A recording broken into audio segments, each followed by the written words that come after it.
केंद्रीय गृह मंत्री अमित शाह ने नई दिल्ली के विज्ञान भवन में नक्सल प्रभावित राज्यों के मुख्यमंत्रियों की महत्वपूर्ण बैठक की।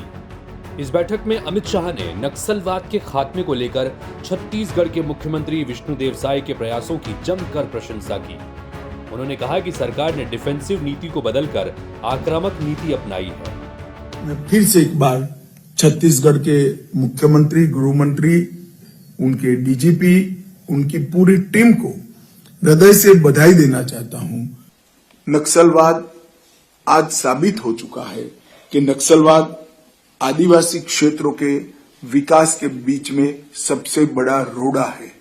ये भी साबित हो गया है कि नक्सलवाद संपूर्ण मानवता का दुश्मन है और ह्यूमन राइट का सबसे बड़ा हनन अगर कोई एक गतिविधि से होता है तो नक्सलवाद से होता है।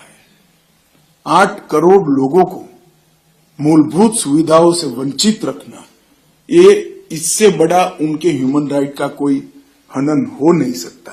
हजारों सैकड़ों आदिवासी भाई निर्दोष इनकी लगाई हुई आईईडी से मारे जाते हैं। अलग प्रकार से इनकी कोर्टें इनको गैरकानूनी तरीके से मार देती हैं।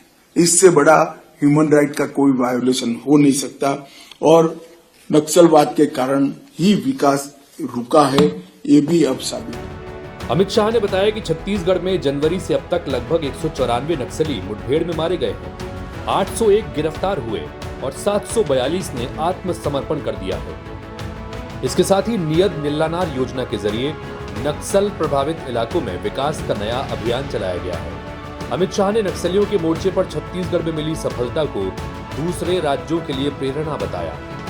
जनवरी से अब तक लगभग 194 नक्सली छत्तीसगढ़ में सुरक्षा बलों के साथ मुठभेड़ में मारे गए हैं। 801 गिरफ्तार हुए हैं और 742 ने आत्मसमर्पण किया। छत्तीसगढ़ की सफलता हम सब के लिए उत्साह की प्रेरणा लेकर आई है। छत्तीसगढ़ में केवल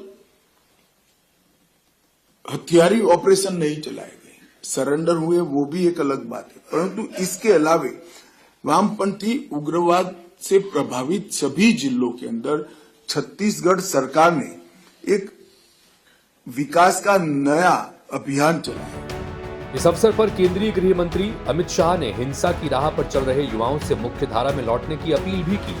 उन्होंने कहा कि राज्यों में नक्सल हिंसा छोड़ने वालों के पुनर्वास के लिए बेहतर और प्रभावी योजनाएं चलाई जा रही हैं। उन्होंने कहा कि नक्सलवाद से किसी का भला होने वाला नहीं है, इसलिए हिंसा छोड़ मुख्य धारा से जुड़कर समाज के विकास में सहभागी बने। नक्सलवाद के साथ जुड़े हुए युवाओं को आज के इस सम्मेलन के माध्यम से अपील करना चाहता हूं, चाहे नॉर्थ ईस्ट हो, चाहे कश्मीर हो, चाहे वामपंथी उग्रवादी क्षेत्र हो, सब जगह लगभग कुल मिलाकर 13,000 से ज्यादा लोगों ने हथियार छोड़े हैं और मेन स्ट्रीम में शामिल हुए हैं। यहां पर जो आज भी नक्सली युवा हथियार लेकर ये नक्सलवाद की प्रवृत्ति में लिप्त है, मेरा उनसे आग्रह से विनती है कि हथियार छोड़िए, मेन स्ट्रीम में आइए। सभी राज्यों ने आपके पुनर्वसन की योजनाएं, बहुत ल्यूक्रेटिव योजनाएं बनाई हैं, इसका फायदा लीजिए और देश के विकास में आपका योगदान दीजिए। वामपंथी उग्रवाद की समीक्षा बैठक में नक्सल प्रभावित 8 राज्यों के मुख्यमंत्री, उप मुख्यमंत्री और अधिकारी शामिल हुए। बैठक में केंद्रीय गृह मंत्री अमित शाह, केंद्रीय मंत्री जेपी नड्डा, केंद्रीय मंत्री जुएल ओरांव, केंद्रीय गृह राज्य मंत्री नित्यानंद राय, मुख्यमंत्री विष्णुदेव साय और उप मुख्यमंत्री विजय शर्मा सहित सभी नक्सल प्रभावित राज्यों के मुख्यमंत्रियों ने मार्च 2026 तक नक्सलवाद के खात्मे का संकल्प दोहराया। भाजपा संगवारी से जुड़ने के लिए इस चैनल को सब्सक्राइब करें और बेल आइकन पर टैप करें। लाइक और शेयर करना ना भूलें।